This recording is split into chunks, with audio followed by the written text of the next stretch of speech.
Hey everyone, welcome to the next Koopa Kast. This is Koopa Kast number 46.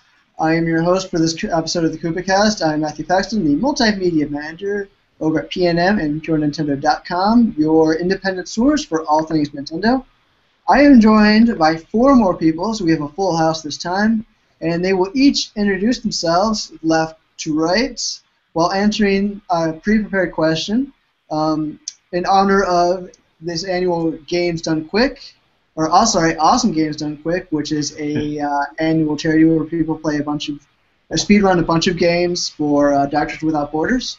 We're each going to answer what game we can beat the fastest. So without further ado, Alex, start us up. I'm Alex. I write stuff for the magazine, and the game that I can beat quickest is Super Mario World. While it's very slow compared to speedrunners, I can beat it in about 20 minutes.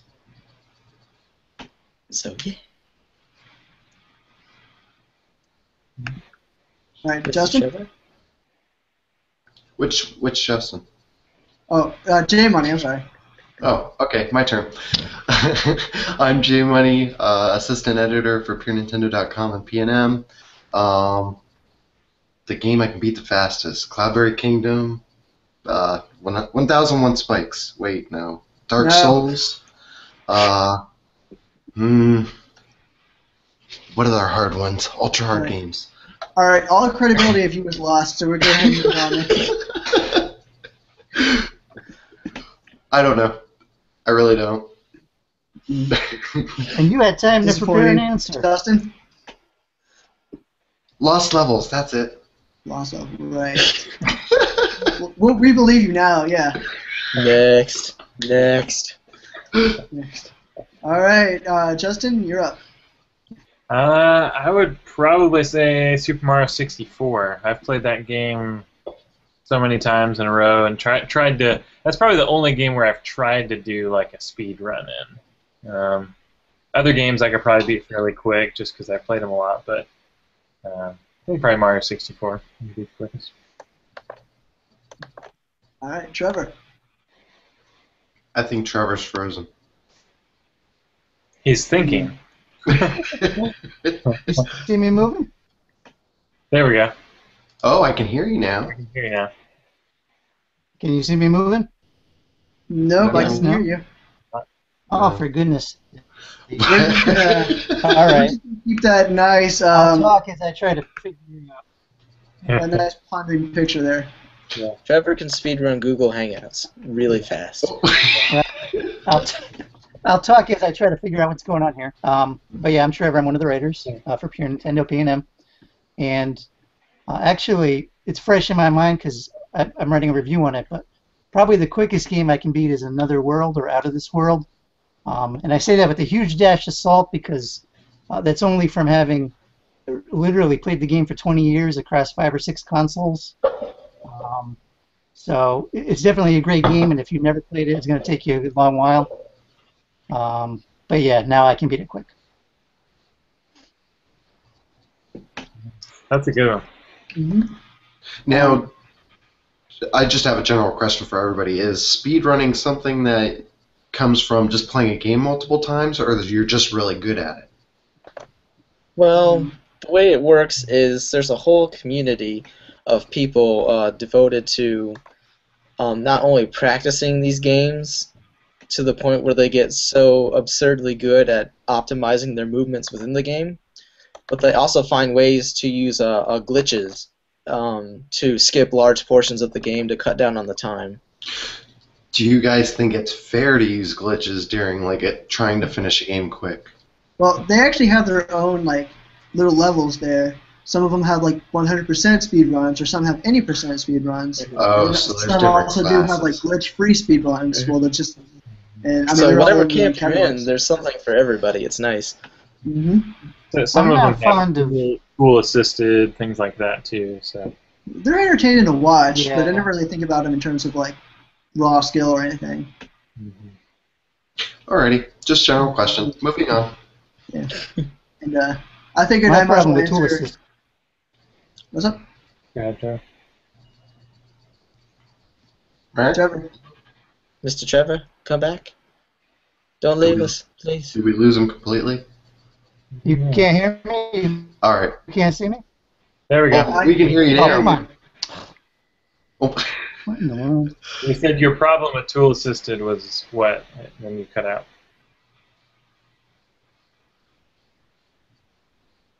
Ugh. Wow. Reset. Start the Well, podcast over. Well, while Trevor gets his technology back together, I know he'll be proud that I actually, because I think he's called me out after podcasts about not actually answering my own questions that I put on everybody else. Yeah. Yes. But Sure.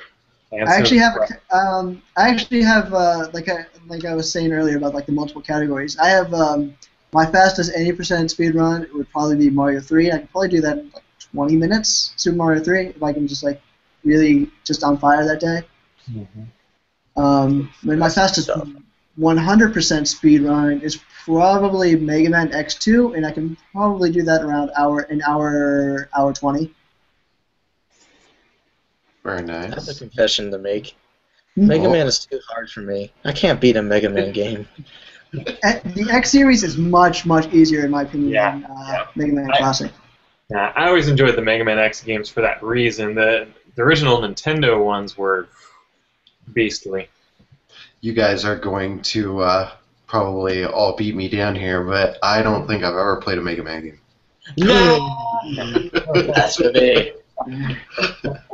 And I'm such an outcast.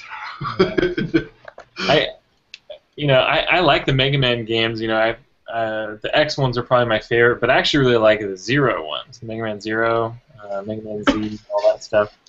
They actually have a really good collection. Was it on the DS that they released that?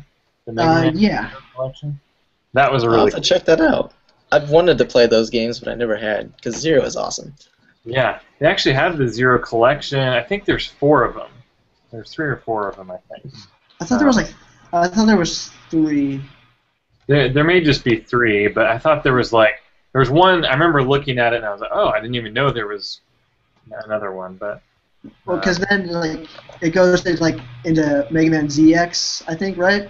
oh yeah, the ZXs. That's right. Yeah. Mm-hmm. Let me check it out here real quick. So did you set Am I everything back? on fire, Trevor? Am Yeah, I you're back? back. Yeah, you're Are? back. Yeah. Oh, okay. I wasn't even sure. Okay. Cool. Yeah, so I just checked it out. There are 4 of them: Mega Man Zero, the first 1, 2, 3, and 4. And then they did also have a ZX and a ZX2, I believe. Yeah, because it was ZX and ZX2 were ZX they were had- one story, right? I think, but they're two different perspectives. Yes. Mm-hmm. There's a- And those were on the DS. The Mega Man Zero collection is a collection of the Game Boy Advance games remastered on them. And then there's Mega Man Zero XZ to the third, and They essentially do mathematical equations. Z, X, 2, Actually, for some reason, this is still in my head. I don't even remember why it's in my head, but I think the Mega Man timeline is Classic, X, Zero, ZX, and then Legends. Legends is at the very end. That's after all this terrible stuff happened. That's why there are no actual humans left in the Mega Man Legends universe. They're all quote unquote carbons. Huh. It's carbon by I don't know why I know that. Somebody help me. all right. So are we moving on to the actual Koopa Cast now, or? Well, no, this is the Mega Cast. You want the Koopa? Yeah, the Mega Koopa Cast Cast. is down the hall. Yeah. This is the Rockman cast, dude. Rockman Cast. Yeah. But yes, as J Money states, we should get the show on the road and talk about the first subjects. Which Mega Man game is your favorite now? No, I'm kidding. All of them. All of the, All of the Mega Mans. the Mega Man Soccer? Mega Man. Oh yeah. But okay, so the first news item I have, we're actually going to get a little bit more businessy than we usually do, just because we're kind of a few larger than usual news pieces out there regarding Nintendo and just kind of how the way they run things. So yeah, first we're gonna ease into it. We're gonna talk about Miyamoto recently had an interview, or he's actually had several interviews, but one in particular, somebody asked about whether we're gonna see dual gamepad support for the Wii U, which is something that Nintendo has claimed that they were going to be working on pretty much since the inception of the Wii U. You guys are free to correct me if I'm wrong on that. But he's currently stating that there are no plans to for dual gameplay support. They're just going to focus on making sure that the Wii U gets in and as many homes as possible. So I was wondering what you guys' opinion are of that. Should they steer back towards dual gamepad support, or should they be, do you think it's a good move for them just trying to be focusing on getting the Wii U console into as many homes as possible? Well, I mean, they're not saying that they're not going to do dual gamepads. They're just saying they're not doing it right now. That's not where they're concentrating in the short term. And I think it would be wiser for them to, I can understand where they're coming from, and trying to concentrate more on getting the Wii U out into people's homes, and trying to create those experiences for the single player or the single gamepad experiences, and perfecting that and making those experiences solid to make the Wii U. I lost my kind of where I was going. You hit the nail on the head, though. Right, go ahead. Take it away. Oh no, I just, while you gain your thought, if you look at the E3 presentations, there's so much software that is fulfilling the promise that you need a Wii U gamepad to play this. It's not just off TV play or nominal features like having the menu. There's really there's true gameplay that's reflected in that. And I think you don't want to put the cart before the horse. Before you have ideas with two gamepads, first perfect the ideas for one. And I think that's what this E3 did, and that's enough for me. And I really think they kind of did the same. Not that they really said much about their strategy with Amiibo, but I think that's maybe why we didn't see it for so long, is because they were having these issues with Wii U sales. So they said, okay, well, why don't we try and push the Wii U sales a little bit further before we start throwing out Amiibo and throwing money at that. But now that it's become a little more prominent and more people are getting the Wii U, especially after Mario Kart 8, they're like, okay, let's show them Amiibo, let's show them what we got. And I think Amiibo is really going to push sales for the Wii U even further. And I think Miyamoto even mentioned, as part of the consideration was the fact that, they don't think they're quite at the point of selling the gamepad individually, by itself. And, I'm sure there's financial reasons for that, but I think also you have to have a good amount of software titles, in order before you even do that, before you even have the gamepad, sold separately. And like Trevor was saying, I think they haven't really shown the most compelling experiences, or reasons why to get the Wii U. I don't think.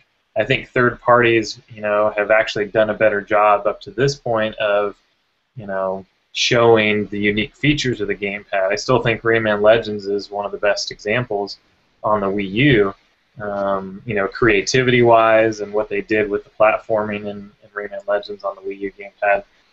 So, like Trevor was saying, I think perfecting that, focusing on, Mario Party 10 was awesome. That was a really cool take, on the franchise. I think I loved controlling Bowser, honestly, in that one on the gamepad. I think it's going to be pretty fun. Matt's shaking his head because he's like, yeah, you just like being a jerk. It's just kind of funny. That's the first thing you always mention when you think of this Mario Party. Yeah. It's and they're doing a lot of cool stuff with that. Where I feel like if they were trying to introduce dual gamepad support at this time, it would kind of muddy the waters a little bit. It's like, okay, well, now I think critics would be like, why did you introduce dual gamepad support so early when you don't even have really good single gamepad games? Well, and taking off of your comments about having enough software, it's almost kind of like a hardware launch almost, where you got to have the software to really support why you're doing dual gamepads or launching new hardware. And even taking off of that, if you think about it, it could be more of like a hardware revision almost, because with the 3DS, or not 3DS, but the DS, you had, the DS Fat, and then they got the DS Lite. Well, the Wii U could do the same thing in a sense, where you have the Wii U and it's one gamepad, and then several years down the road, they're like, now we're doing two gamepads, and we have 5 games that support this. Mm-hmm. Yeah. So it could, in a sense, almost boost the Wii U sales really, really late in its console lifespan, extending the life of the Wii U. Yeah, and I was thinking about it too. I think that's a great point. Extending the life of the Wii U. Potentially, if Nintendo develops a new handheld device, they could actually model it more off the gamepad, and perhaps have more of a interoperability between the two. So potentially the new handheld device is in itself a gamepad as well. It could take control of a Wii U device and then also play games on its own on the go. So I think there's potential that Nintendo could even tap into that in the future, because they've been mentioning recently. Even Miyamoto said, we want to merge our development architectures between the handheld and the console. So when we develop a game on the 3DS, the code can inherently run on the console as well. I say 3DS, but whatever their future handheld is, it's going to inherently be compatible and be able to run on the new console. Wouldn't that be incredible? Yeah. I think that's where things are going. I don't know.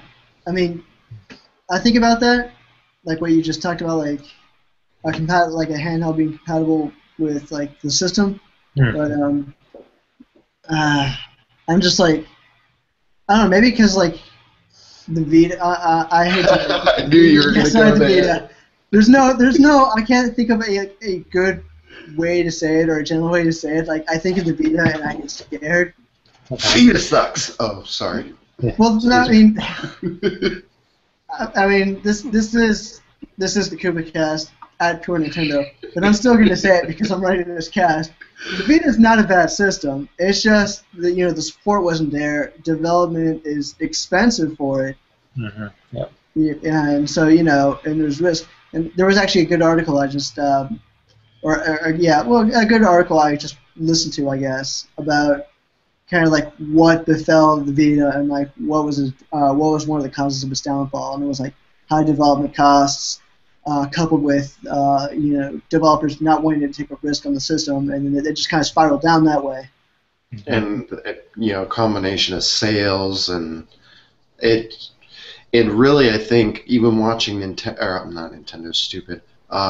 PlayStation's E3 presentation and what they were doing with the Vita, it just seemed like it's becoming less of a gaming device and more of like a peripheral for the PS4. And so I don't know. It just seemed like overall PlayStation's just kind of, okay, we're going to pretend like the Vita didn't exist and moving on. Yeah, kind of sweep that under the rug. You're right.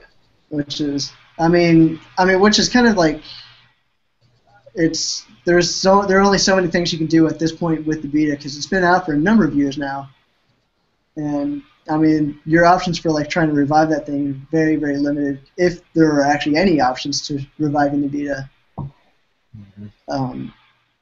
Yeah. But enough about the Vita.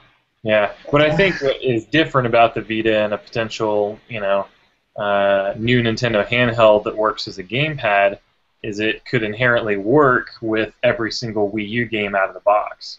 So I think that's more of a compelling thing that even the Vita, never really had going for it.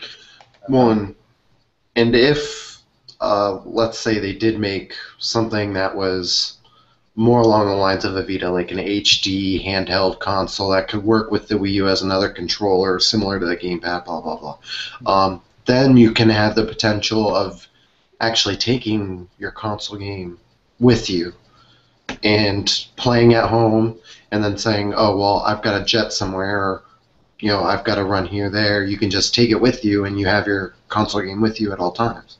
Mm-hmm. Yeah, and I really think that the more I see it, I see the Wii U as almost a transition console. Nintendo is really wanting it to succeed and ensuring that it succeeds because I think it's their stepping stone to something after that. So I feel like it's kind of stepping in that direction of one unified platform, handheld console, hybrid, something. Well, and a lot of people keep commenting on how long console life cycles are getting. Mm-hmm. I think Nintendo's really trying to maybe eliminate life cycles, not altogether, but something that's more semi-permanent, rather than having something that comes out every 5 or 6 years or so or whatever. Do you think the Wii is like near the end of that? Do you think the Wii U is going to stay on for longer than the Wii did, or do you think they're going to come out with one more console and then we're going to see that for like 10 years? Well, I think that Nintendo's probably going to try and prolong the life of the Wii U as long as they can. I think that's the aim of any company because it's expensive to do the development for a new product. If they can save money by extending the life of something they already have, then it cuts down on their bottom line. Yeah, and I think that's the reason why you saw the Wii go on so long. I was hoping for just a normal 5-year cycle. I think most people were probably hoping for that. I think it did kind of stretch on a little longer than it should have, because I think the last year of the Wii, there wasn't a whole lot. I think like Fling Smash came out, but as far as like first-party Nintendo titles, it was very clear they had moved on and were developing, launch games for the Wii U at that point. So it kind of like trickled out the releases to the Wii U launch, but. And Fling Smash really wasn't that great, anyways. Yeah, it was really just a way to get that Wii Motion or Wii Remote Plus out there that was right. Combined, controller. So. I think the Wii U probably has a more realistic shot of hanging around longer, and I know it seems optimistic at this current stage, but I think the two areas that really kind of dated the Wii and necessitated the upgrade was the fact that it was in HD. So, early on it wasn't as noticeable, but when you get into the third, fourth year, it really got. And also their online structure really wasn't up to snuff. The Wii U has both of those things in its favor, so I think that'll give it a big leg up in terms of prolonging the move to the next inevitable system. Yeah, I think the Wii U is just getting started. Really, I think it was just waiting for the Mario Kart and the Smash Brothers, because let's face it, if you go back and look at the past console sales, those are always like the two games that propels Nintendo's home console sales. It's directly linked to Mario Kart 8 and Smash Brothers, and then all the other good stuff that is creative and unique and is fun and makes it a different experience from every other console that comes after. But you gotta have that initial bite that says, "Ooh, this is a game I really like, and I have to play it, and I can only play it on a Nintendo console." And so we're just getting started with it. I think it's got a healthy life ahead of it once we start getting those sales in. And another thing to note is that Nintendo isn't just like putting something out there and just like keeping it in its current state. They're constantly making updates and not just minor things. They, like, for instance, the Quick Start feature that they just updated the Wii U with. I actually find myself using it a lot, and I like it a lot. Yeah. It's not something that's just kind of frivolous. It's actually useful. Mm-hmm. I was thinking on something Justin was saying earlier about kind of as a transition console, and in some ways it reminds me the older gamer in me talking now, mind you, the early days of like the 32-bit generation, where people first started to move beyond the SNES and Sega, and you had 3DO Tri and the Atari Jaguar and the Amiga CD, the 32X, all these different consoles, and people weren't quite ready to embrace them fully. But then the PlayStation came out, and they kind of learned from the missteps of these other ones, and it took off. I'm not saying that the Wii U's a misstep, but I think a lot of its growing pains are ultimately going to lead into things that I wouldn't be surprised become the status quo. Yeah, that's a good point. Moving on to our next subject is not really good news for Nintendo. It's regarding the Philips v. Nintendo case. There are several going on with one in the UK that was just settled. There's one in the US, there's one in Germany, I believe. And I'll just kind of give a quick rundown of the case. Philips kind of has sued Nintendo over 3 patents, which it claims that Nintendo has infringed upon. One being motion control graphics, one being body modeling in a virtual world, and third one is a user interface system based on a pointing device. And they recently won. Philips recently won 2 of the 3 of those patent cases in the UK court. Nintendo still has their modeling patent, but Philips won the other 2. And so right now royalties have not been given out yet. The judge hasn't made a decision of what damage is going to go out. Nintendo appealing this.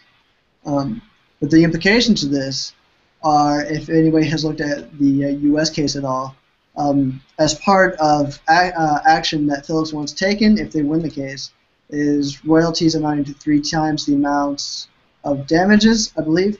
And another one is the halt of sales and importation of any and all offending devices, which would include the Wii and the Wii U.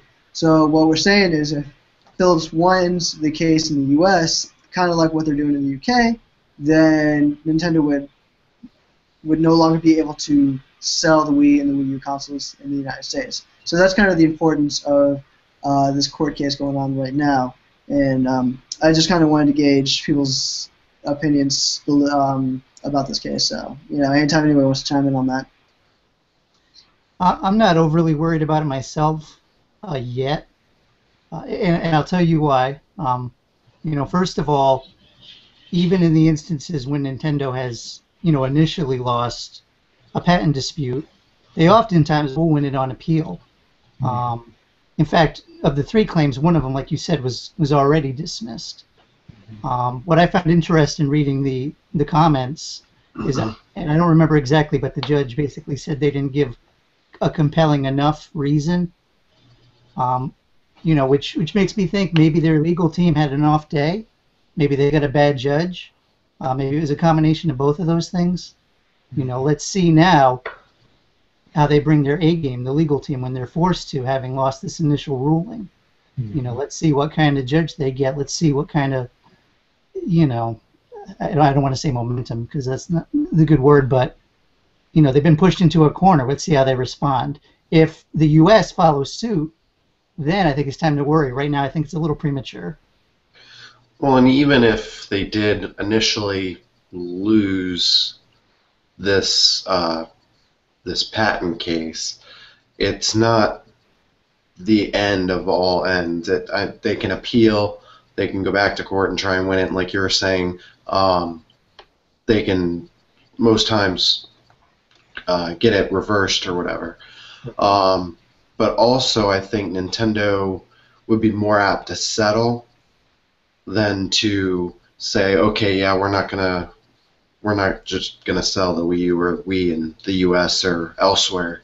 I think they're more apt to contact the company and say, okay, what can we do to fix this? Yep. To avoid the loss in sales and to avoid those extra issues. Yeah. And this case is actually, very similar to the case that's been going on with Apple and Samsung for the last 4 years, 5 years. If you guys have been following that one at all, it's the same sort of thing. Apple and Samsung have their issues. Samsung's ordered to pay out royalties or whatever. Eventually, what Samsung does is they prolong the battle by appealing. In some cases, they have had to pay out in certain countries. I think in Europe they had to pay out some money to Apple, something like that. But what they do is they keep appealing, and if you keep appealing the case, you can fully sell your product during that time. And so it's kind of a bad thing, because Samsung or I think in this case Nintendo, probably isn't infringing quite as much as Philips is saying. I think Philips is coming after the success of the Wii, like, hey, we had that idea 10 years ago. Like some lawyer at Philips is looking through, they're like, hey, we could probably, it's like the Wii came out how long ago, guys? Come on. A little late on the draw, but anyways, I think it's a very similar case, and I think you'll see Nintendo appeal, and like J Money said, they'll settle. It's never going to get to that point where they're going to stop selling those products, because even Apple was wanting that with the Samsung case, and Samsung would rather pay out the money. Like they actually paid $1.1 billion or something in one of the settlements, and they're just like, yeah, here you go. Because think about it, they've been able, in that entire process, the entire court process, they've sold probably 300 million devices, during that time. So 1.1 billion, they're like, yeah, here you go, whatever. Like all the while, they're coming out with their new products that are successors to the ones that are infringing. Only these don't infringe as much. So all the while, they're making more money in the court battle than what they may have even lost from it. So. Well, and large companies everywhere kind of do this quite a bit as far as, hey, I had that idea first. But I think that a lot of these large companies do their homework first prior to marketing or putting the money into making a product. I don't know. I'm sure that there have been instances, but I'm not sure that large companies intentionally say, that's a great idea, we're going to take it and we're going to do it, and we'll worry about the consequences later. Or maybe they do, I don't know. But I think that Nintendo likely did their homework prior to going full speed ahead on the Wii. Right. Yeah, because in a statement, sorry, you're saying, Alex? I was just going to throw my two cents, and just adding to that is Nintendo's development mantra has always been take old existing technology and use it in new and interesting ways. So this stuff is, it's been around for a while, maybe not implemented, but the technology was there. I don't think that they explicitly stole it or anything. Just my 2 cents. No, that's good. That's a good point. Just as a little bonus thing, like I linked to it in the Koopa Kast post. If you guys want to take a look at it, any readers or listeners out there, there's no conspiracy thing. I'm not implying that Philips was right the whole time. But I thought it was interesting when I tried to look up the Philips case. I typed in Philips. There was an old post from 2007 that Justin put up. That's like a concept for a Philips remote control. That looks eerily similar to the Wiimote. From what year? 2007. Okay, and the Wii U launched in... The Wii came out in 2006. Yeah, so it was being built and, Yeah, so it would have been developed in 2004, 2005 or something. The thing is, and I'm not a patent expert, but, you can have an idea, but isn't there an element of, what are you going to do with it? Can you just collect patents indefinitely and have no function, or does it have to be some kind of practical, application? Are you making an effort to use it? It can't be incredibly vague. I know. I used to have the rules written down somewhere. What's that? It has to be. I think it has to be fairly specific on what you're doing with whatever it is. You can't just say I'm going to patent, grass or whatever. But also, you can patent similar products, but it has to improve on. Like let's say Philips and Nintendo did make remotes that were very, very similar. They work exactly the same. They look very similar, whatever. If Philips had the initial patent, Nintendo can patent that product, but it has to improve on the previous patent in some way. So their remote had to improve on the original formula to be able to create that new patent. If that makes any sense. No, that totally made sense to me. It really did. Sorry, it sounded like I said that in a weird tone, but yeah, no, that absolutely made sense. The CDI actually does have this roller controller that does kind of. I'm not even kidding. It does actually. We're not going to talk about the CDI on here now, are we? We were there's your worst case scenario. If this case fails, we have CDI characters in Smash Brothers. There's the compromise. That would be amazing. The CDI version of Link. Yeah. See, I just wonder what wonders what Ganon's up to.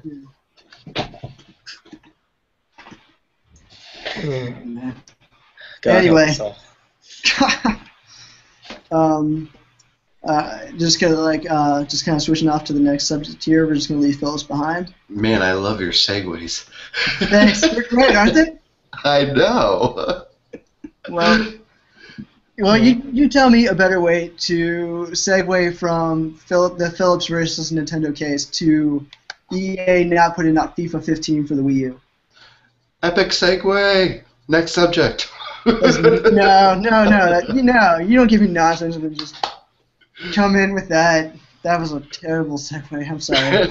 I'm sorry to all our listeners who had to hear that segue. I apologize. You should have listeners submit their ideas for segues. Exactly. If you can give me a better segue, please email me at matt@purenintendo.com. Ba-bombs. Ba-bomb one subject to move on to the next. Nice. If I can put a little graphic that just says a bomb, then I would. I've actually got a little ba-bomb. Nice. Is it a Rice Krispie bomb? Was that some sort of teaser? Yeah, I don't know. Spoiler alert. Speaking of bombs, there was a news bomb that I saw recently. There we go. That was good. Yeah. EA has announced what systems they're going to bring out FIFA 15 for, and the Wii U was not on the list, but the Wii was. And I mean, they're just I'm not a conspiracy kind of person. I don't think that people are out to get one another, but EA is out to get Nintendo. When you say that you're not going to support the Wii U because it doesn't have enough big enough user base, but then you turn around and support the Wii, which is really last generation, which at this point probably has an even smaller user base than the Wii U. I mean, you got to think what's going on. I don't know that you can necessarily say that the Wii has a smaller user base. I'm sure there's probably a lot of people who still play the Wii, just because they don't have a Wii U or whatever. Anyways, you can say that the user base is shrinking because I'm sure people have been trading in their Wiis in droves because of the Xbox One and PS4. And the Wii U. Yeah, and the Wii U.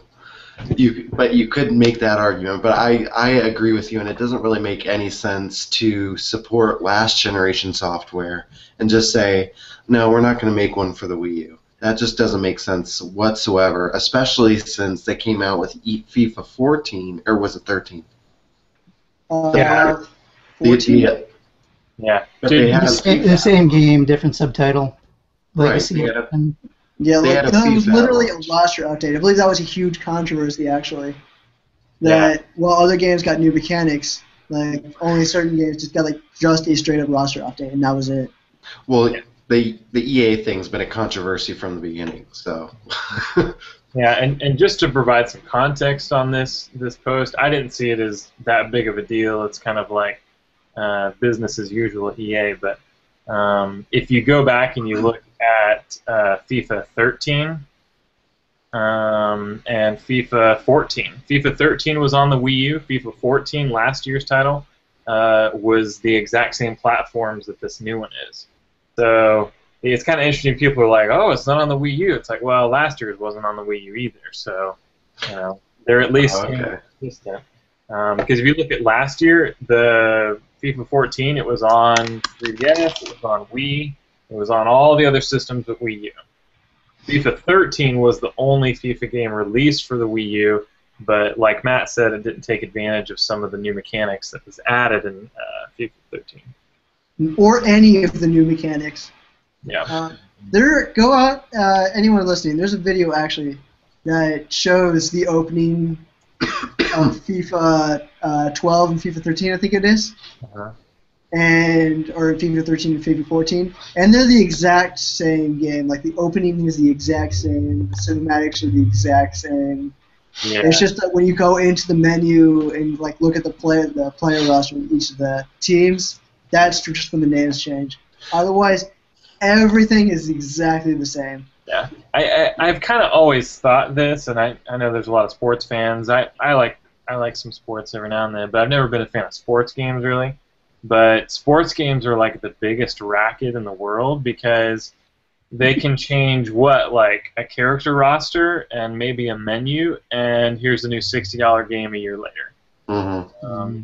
It's just like, I mean, and Madden, I thought was one of the worst offenders, but at least they're like, they would add different things or at least try to add some sort of gameplay mechanics and different versions. But yeah, like Matt said, it seems like with FIFA, they're like, oh, we'll keep those cinematics. Those are gold. Let's keep them. And then they just like swap out some World Cup rosters, add in some new guy on the cover. There you go, $60. Pay it. Particularly at the end of, I'm sorry, J Money. No, go ahead. No, particularly at the end of a console's life too, they really can get away with it.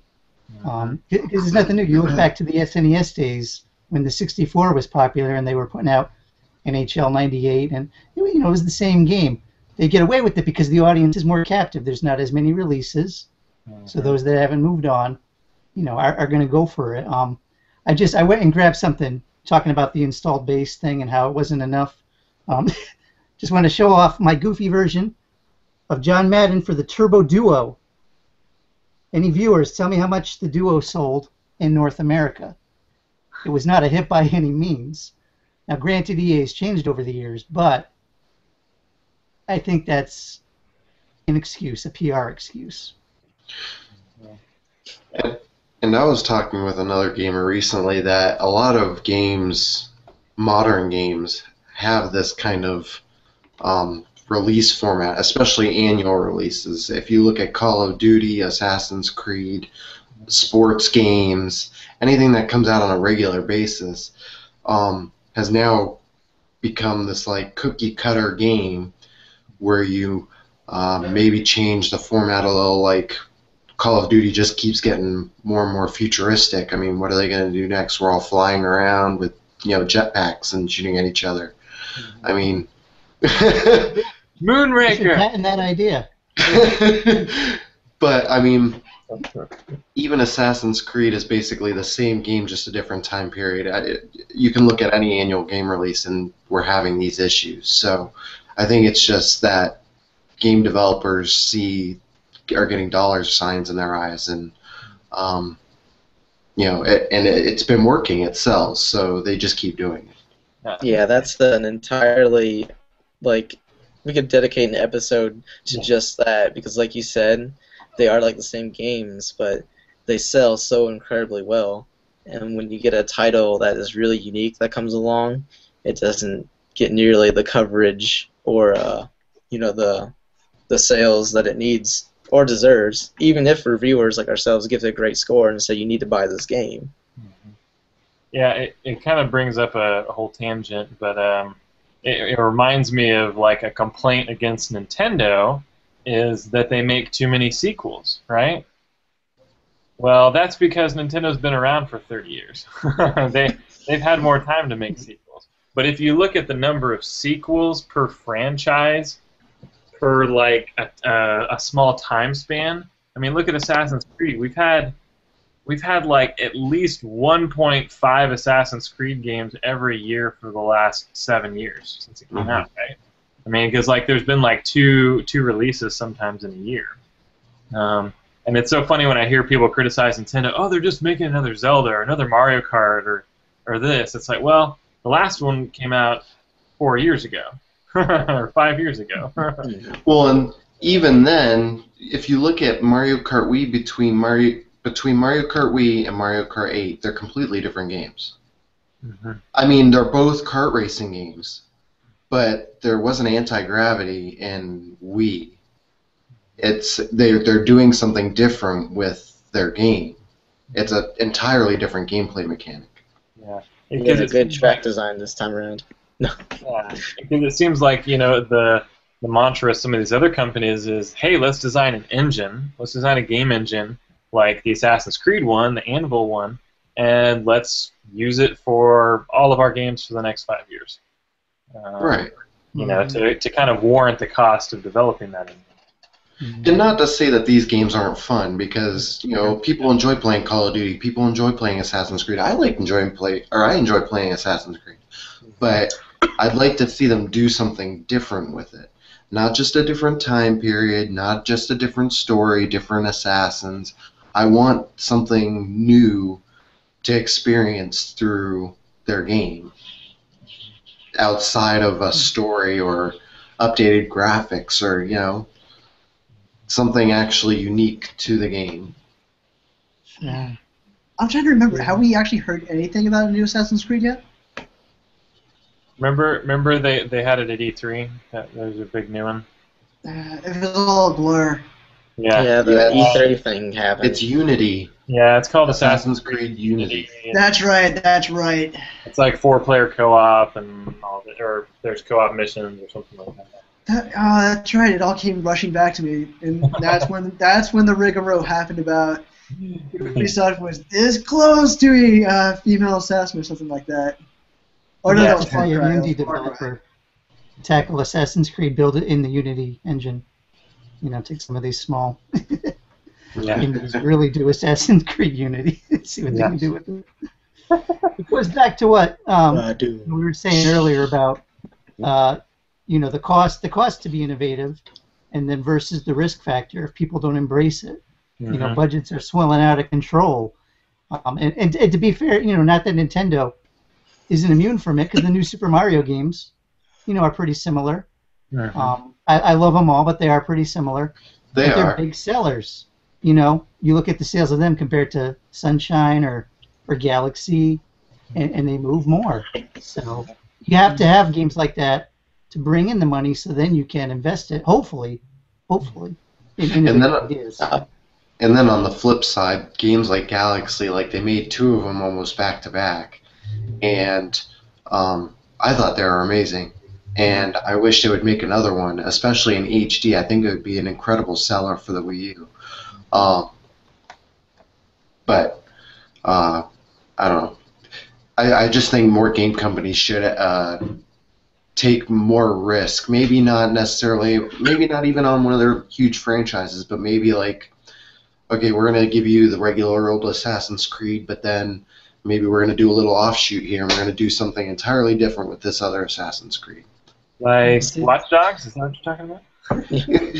I mean, that turned out to be an incredible risk for Ubisoft, but I think they kind of capitalized off of that. It ended up being a pretty good seller. So yeah, it was like their best-selling game, best-selling new franchise. Yeah, like fastest selling or something like that. Like it's already sold a ton for them, and like Alex was saying, I think that's really cool seeing an actual. Even though it is heavily based off of the Assassin's Creed games, an engine and a lot of things, it's cool seeing at least, a bigger new IP do well. See, that's what I love about Nintendo as a company, because I believe that they understand like these concepts. So that's why we get the sequels of the games that we know and love. But they always give themselves room to even innovate in those. But also they love to experiment and try new IPs. And if they don't do as well, it's okay, because they've got these franchises that are established and that we love to recoup the costs. So they can still, innovate and bring things new to the table and soak up whatever losses if it doesn't sell as well. And It's I a think really good strategy that they have. and I think Splatoon's a perfect example of that. I was just going to mention that, yeah. Mm-hmm. Because, I mean, Splatoon, they announced that it was completely off the wall, something completely unexpected, caught everybody off guard. But I think it was probably one of the more popular games at E3 this year. Yep. Mm-hmm. Yeah, it was a big one. It was a big one in the booth. I mean, Smash. Yeah, I can't account for the lines, but yeah. I mean, Matt, you were there. I mean, Splatoon was a pretty popular game other than Smash there, and it was definitely one of their big focuses there. Yeah, Splatoon and Splash were definitely like neck and neck in terms of popularity over at the Nintendo booth. Nice. That's encouraging, I think. The Smash is so established, and Splatoon is so fresh, and the fact that it can attract that kind of attention, I think that's kind of encouraging and refreshing. I just wanted to add real quick on to what Alex was saying too about, leaving room to maneuver with new ideas. I think the eShop's really been good for that with Nintendo. Some of these smaller things like Pushmo or Dylan's Rolling Western, some of these smaller games, they can be more experimental on the eShop because it's a lower budget game, and then who knows, maybe they'll take off and turn into a full-fledged franchise where we're getting physical releases, offshoots of them. And I'm surprised Pushmo World wasn't a physical release, because they've already come out with two of those games, Pushmo, the original Pushmo, and then Crashmo. And Pushmo World is actually a really fleshed out game. It's a lot of fun. There are a ton of levels. I could actually see Pushmo turning into a more established IP. You know what's interesting? They announced Pushmo World 2.5 weeks before it came out, or 3 weeks, or something like that. It was pretty quick turnaround for when they actually announced it. It was reminiscent of the what was the Dr. Luigi. When they announced Dr. Luigi, it came out like 3 weeks later. Like the Nintendo Direct was like early December, and it came out at the end of the month or something like that. They seem to be doing that a lot too. Mm-hmm. And I like that they're doing more of those,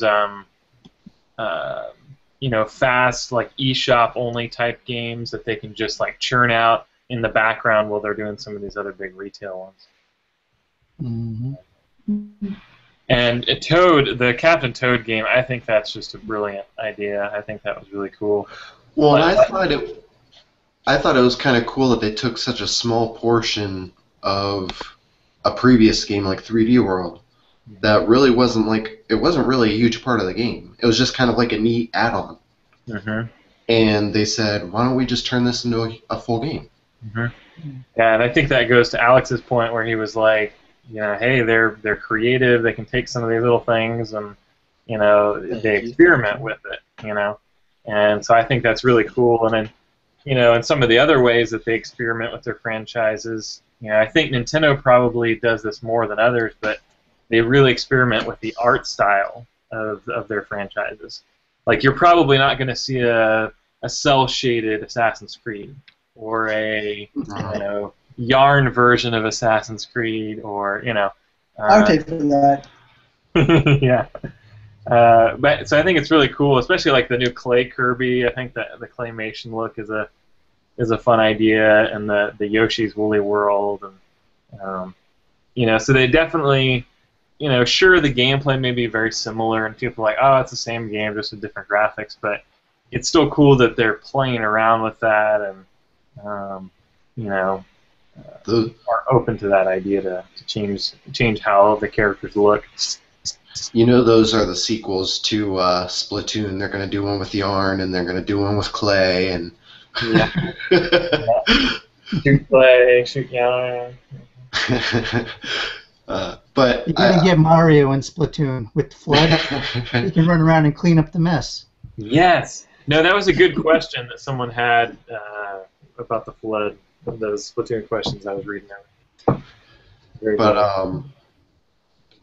I really like the fact that Nintendo is taking on shooters and saying we're going to do the shooter thing, but we're going to go an entirely different direction with the whole thing. Mhm. It's something that's been needing to have happened for a very long time. Oh yes, definitely. Yeah, Alright, they gotta, the market's too bloated with cookie cutter shooters. The only way they're going to be successful is if they try to be different. Yeah, set themselves apart. Well, not even that, but just to make like a unique setting. I mean, like real life scenarios like have their place, but you know, we also play video games to escape from reality. Give me some, you know, fantastic areas to explore. I keep thinking of the original Unreal Tournament and how much I love that single player campaign, you know. That's like probably the last shooter that I was really into. So I'm looking forward to Splatoon just because it's kind of, you know, it's fantastic. It's not mundane. It's something it's new and fresh. And it's still real world, but it's not.